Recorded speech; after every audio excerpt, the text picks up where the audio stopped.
Hello, my friend, and welcome to today's episode number 143. This is week 19 of my PCOS weight loss journey, and today we are going to cover mainly cravings. Uh, so, I'm 53.8 kilos. I gained like 800 grams of weight, and my goal seems to be like way far, far, far away from um, where I am right now. This is like I imagine this is what happens when you are at goal weight. Like once you reach your goal weight, the body will try to go back to the old version because I sort of like made peace with like 52 because 52 was my forever goal. And I reached there, right? Like I reached 51.6, 51.4, and the sabotage starts happening. So that's why I had kept a lower goal so that I go there. But I think I need to train myself to go there because the brain, unconscious brain, if you don't train it, it's going to go back to your usual self. And my usual self is always like 53, 54, 55, 53, 54, 55, 56, 57. That's my usual. So I gained 800 grams.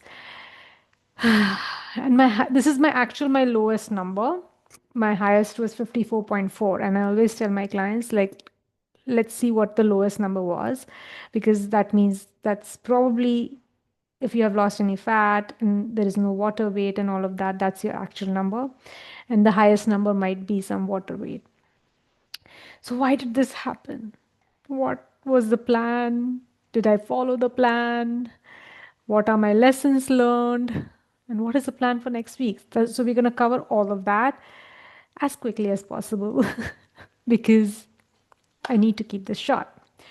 So when I see this number, my instant reaction is obviously to blame PCOS because this is like a hormonal problem and it perpetuates cravings, right? Um, which is probably true. But if I keep believing that it's my PCOS, then I will just keep on getting worse and worse, right? Because then I'll just keep on craving and I'll keep on eating and I'll keep on worsening.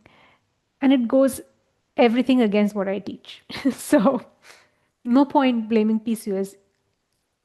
And that was happening unintentionally in the back of my head. Like the whole week, I was like, it's a hormone dysfunction. It's a hormone dysfunction. So it's okay. It's okay. That was actually happening until I did this evaluation today, and I was like, oh my god.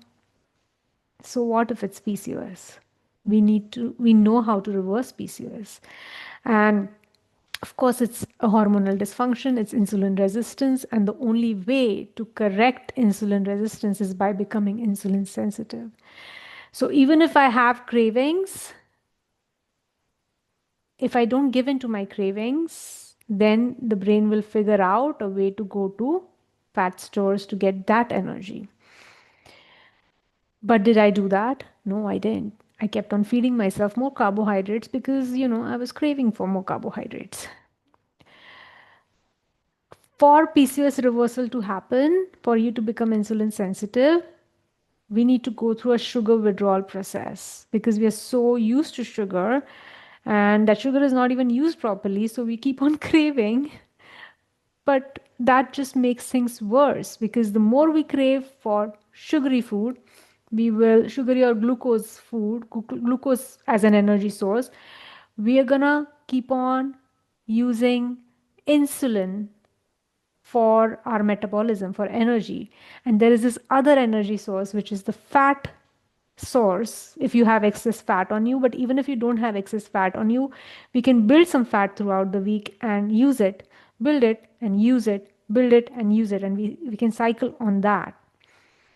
But the cravings, if you keep on having cravings, is because of we got trapped into the insulin resistance. So let's look at what actually happened. So the plan for last week, like if you look at the four main buckets of PCOS reversal, there is food, there is exercise, there is sleep, and then there is mind. So with food, water also comes in food, and my plan was to have 3 liters of water so that I quench my thirst before I go for sugary food, right? Like teas with more sweeteners. That's my kryptonite. So I think I had around 2 to 2.5 liters, and it was not documented. So this week I'm going to document. So I have no actual clue of like whether I was hydrating enough. Apart from that, when it was exercise, I did my yoga almost every day except for one day. Exercise wise, walking and running when I'm walking, I did most days, all days actually. The climbing of stairs, it was just not done on one days, and running, I think I didn't do for one day because it was just too humid and I was like thinking about something else. So, from exercise point of view, I did everything and I still gained weight. From sleep wise, also, I think I slept pretty well. It was around 6.5 to 7.5 hours of sleep, my goal. But what happened is because I was having a lot of these carbohydrate rich foods and some of it was dairy, not all, some. And there are certain food items which just lead to my blocked nose immediately.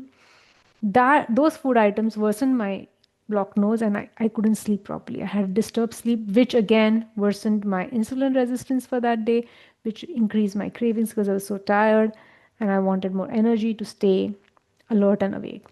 So sleep was a bit of a problem. Apart from that, like from mindset point of view, I was meditating 20 minutes a day. I meditated for like I think 6 days except for Saturday. I was listening to a song. I think this is a new thing I'm doing where I'm listening to an old song from my 20s or my teens, so that I go into that era and I go into that nostalgia mode. And like if I listen to that song, my generally my day is good. So I've been listening to a good song. I think I listened to it maybe 3 or 4 days. Uh, I didn't really clean up my mind anytime I ate out of plan. That didn't happen. Now let's come and look at the food. What happened with food? So I had planned for 3 meals a day. First meal was like three yolks, one white, and olive oil, and coffee with cream, and two sweetener tablets. This I did 4 days, but like slowly I added a protein bread, and yeah, that so breakfast was not fully followed. Then I had black coffee most days with water. That was my plan, except for Sunday when I had like an almond milk latte when I went out with a friend.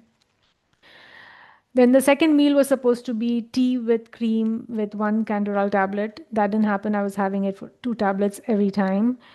And I was having nuts. So I did have nuts most days and just this much, except for Sunday when I was watching a movie. Sorry, except for Saturday when I was watching a movie with my husband.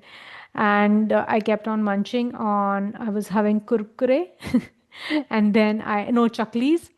And then I had made this kurmura chuda, which is rice puffed rice chuda, and I just gobbled it all, full carbs. So that happened.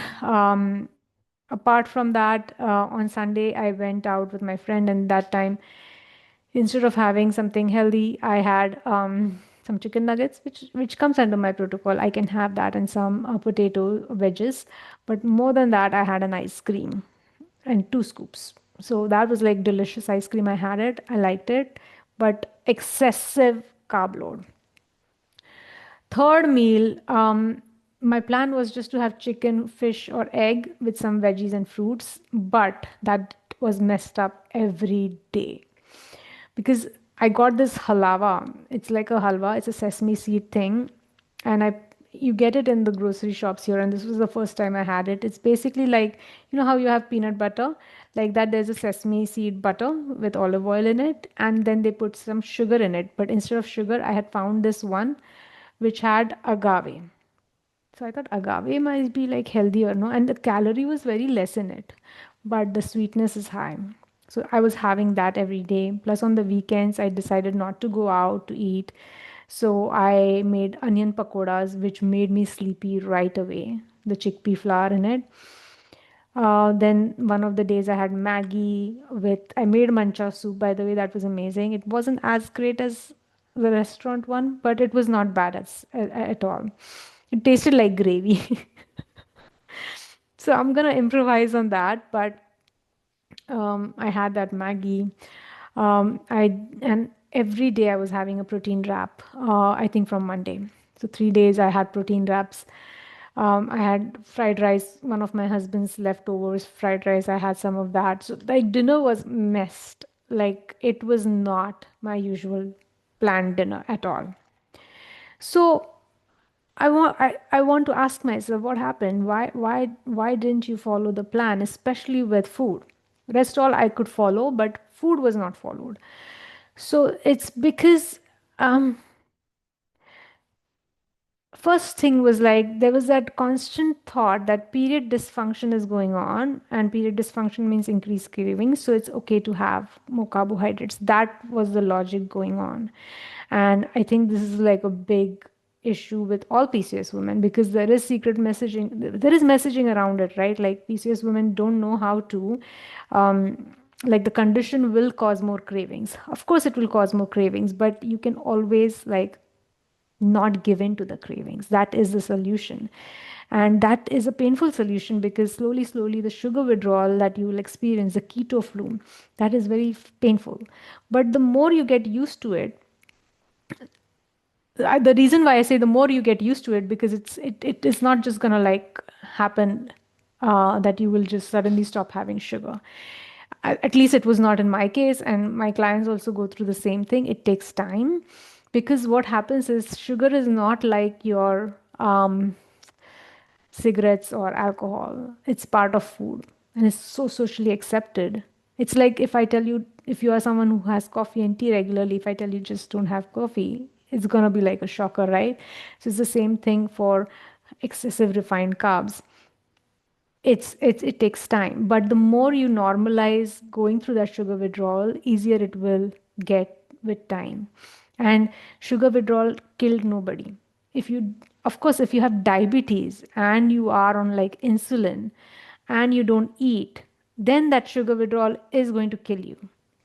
Or suppose you're lactating mom, you're breastfeeding, sugars really drop, and you don't eat carbohydrates, you might experience a lot of hypoglycemia symptoms and get really sick. But if you're not diabetic and if you're not a lactating mom, it's not going to harm you. You will have to hydrate and take salt water electrolytes so that you stay energized, so that eventually the body figures, okay, she's not going to give us carbohydrate as energy source. We need to go and get the fat. Even if you are a lean PCOS, okay, for a lean PCOS, someone who's underweight, you might not have much fat stores. So the planning of food needs to be optimal. Like you need to consume a lot of good fats, you need to consume a lot of complex carbohydrates, and we need to just balance out. You need to eat more basically. All right.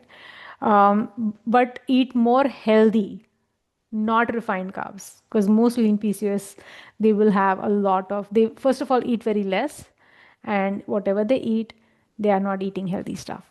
So eating more is the work for you, if that's you.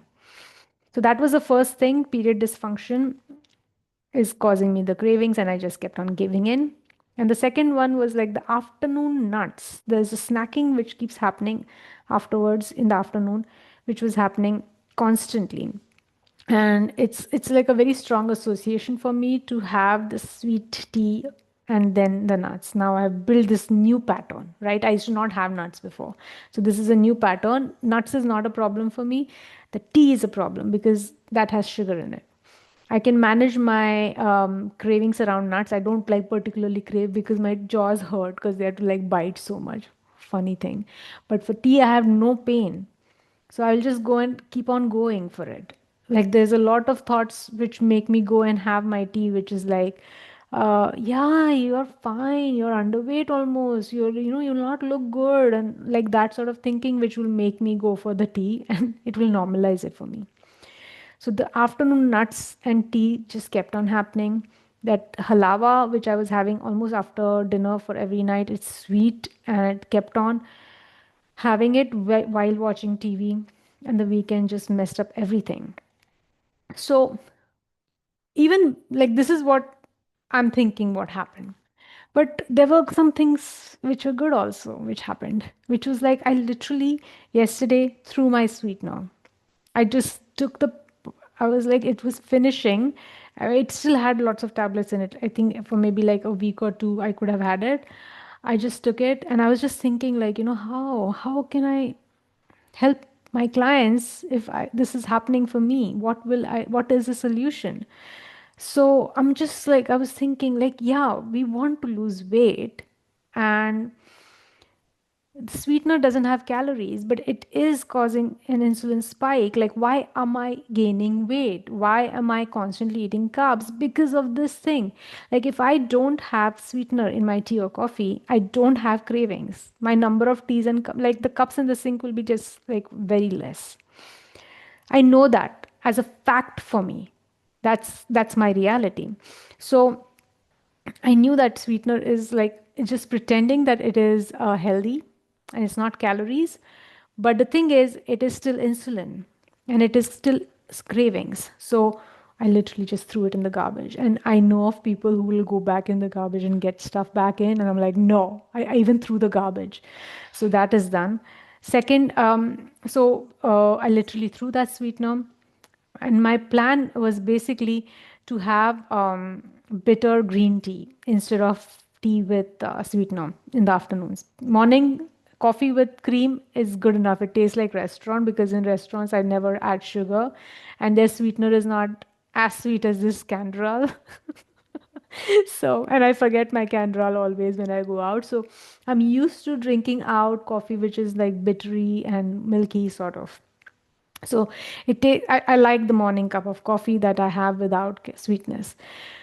Afternoons, I can have black tea with cream in it.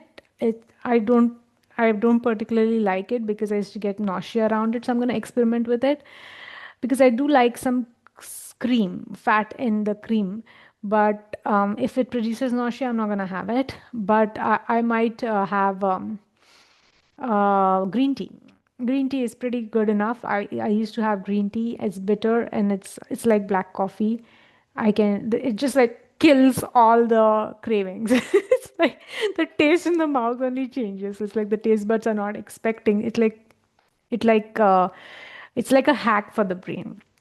So if you want to break the cravings, that is one of the hacks. Just don't have anything sweet.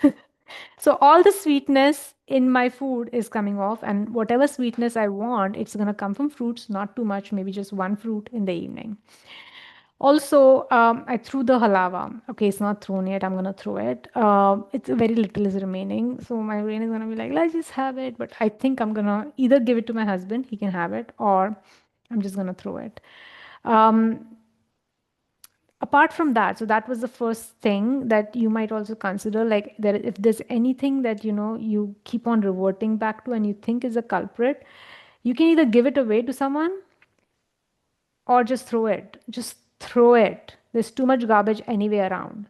It's wasting in your body. If you don't know anyone who's going to have that weird thing, just throw it, or find someone and just like whatever is the fastest way to get rid of it, and throwing it away is the fastest, or donate it, like keep it near your garbage area in a box, like takeaways or something, like do something like that.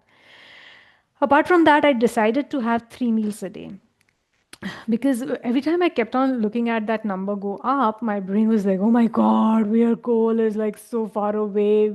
This is the last year and you're gaining everything back. Like that, just like when I saw 54.4, I was like, oh my God, we are going to 57 very fast. One vacation is gonna like completely dislodge everything. All the progress we have made is gonna just go there. And I was like, oh, we have to go on long fast. I started researching about prolonged fast, and I'm like, okay, we'll do this like 24 hours, 48 hours, 30. Like, and I was like, no, we're not doing any fasting. We're going to give you 3 meals a day. Forget about the 50-kilo weight loss. Forget about it. You're just going to eat 3 meals a day.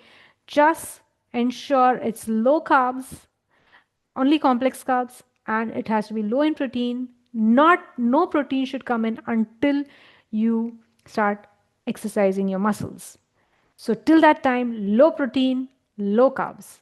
That was a commitment I had. But you're gonna give yourself 3 meals. There's gonna be no fasting, because that fasting is invariably reverting to binging on weekends.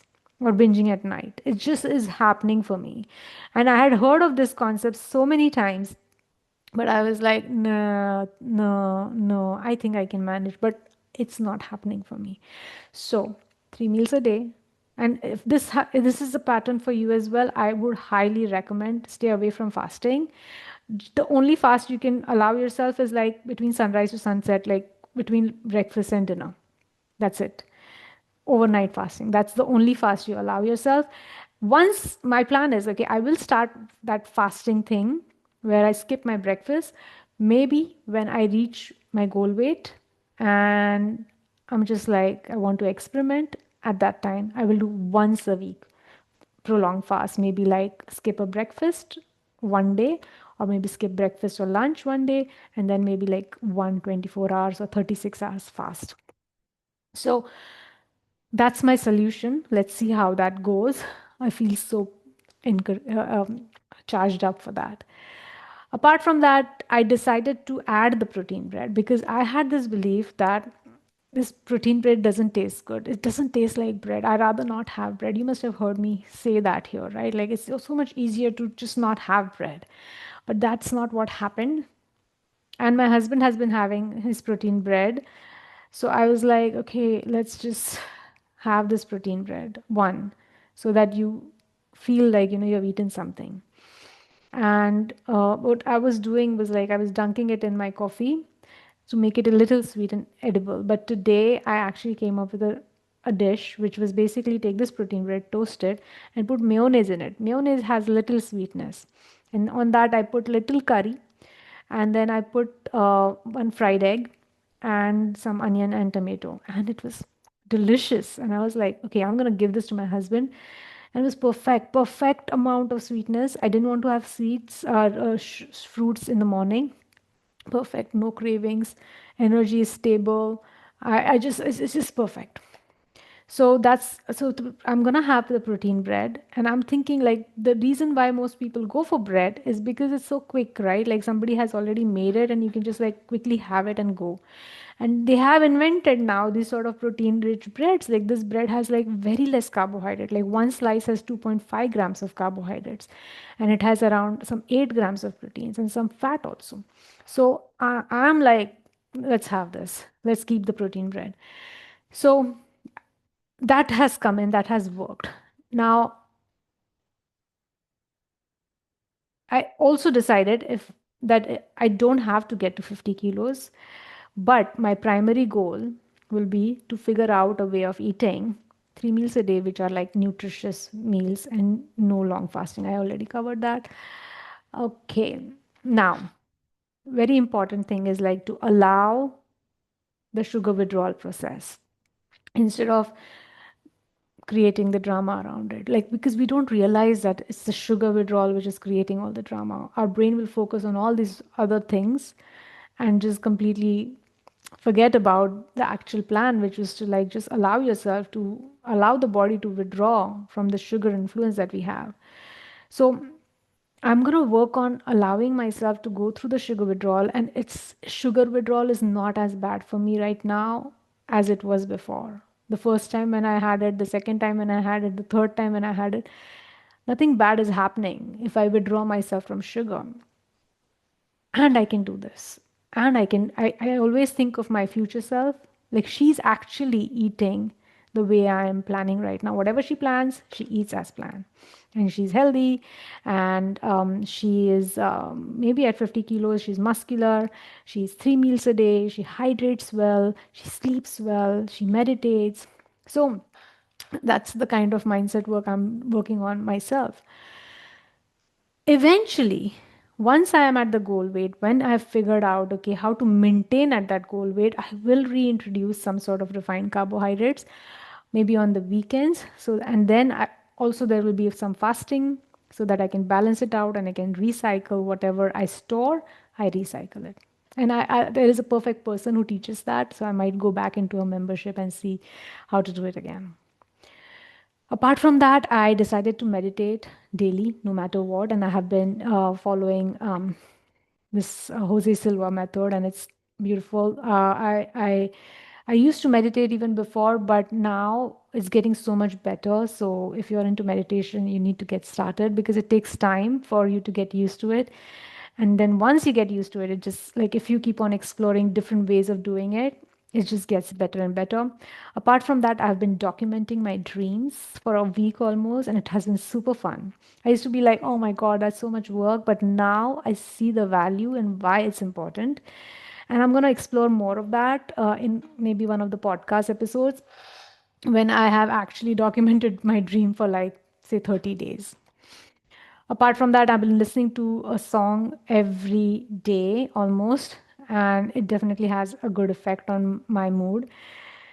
So, plan for this week is going to be let the withdrawal happen, let the sugar withdrawal happen, meditate daily, write my dreams daily, listen to an old song daily with the breakfast. It's covering my mind, all of these things. Plan daily. Everything needs to be planned because if it's not planned, I'm not going to do it for 100%.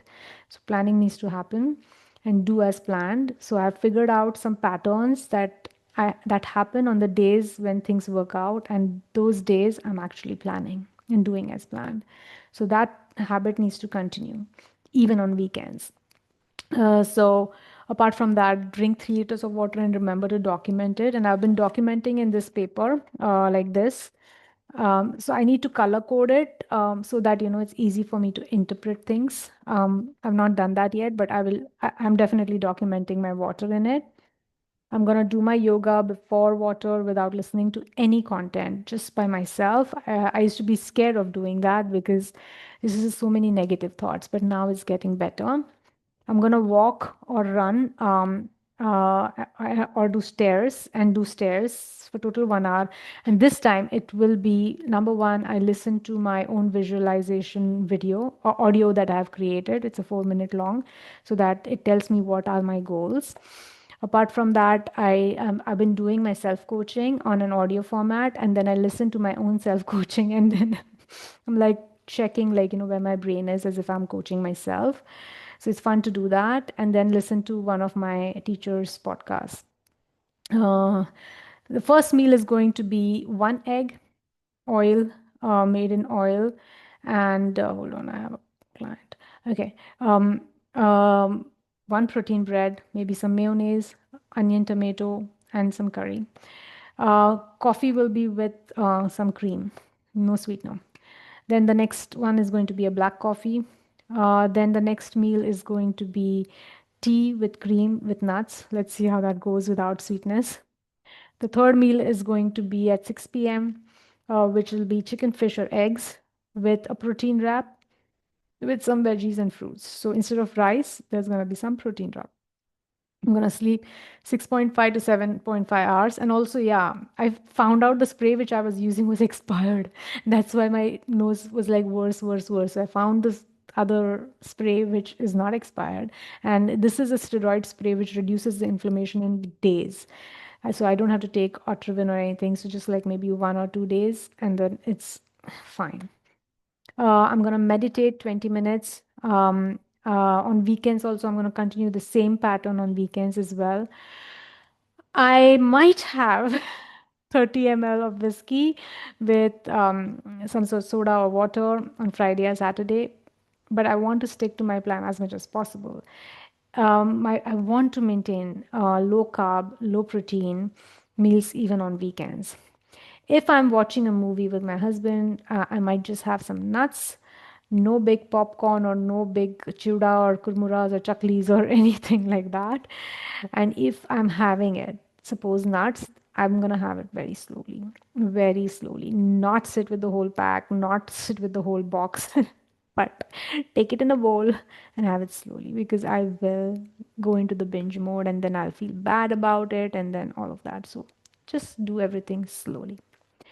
I'm going to maintain record of everything on paper. And if any aberration or anything which happens out of plan, my plan is to correct it right away. So overall, this week, a lot of sweetness in food is going to come off. Let's see how it goes. And if I get my proper period. All right, that's it for today. I will see you next time. Bye.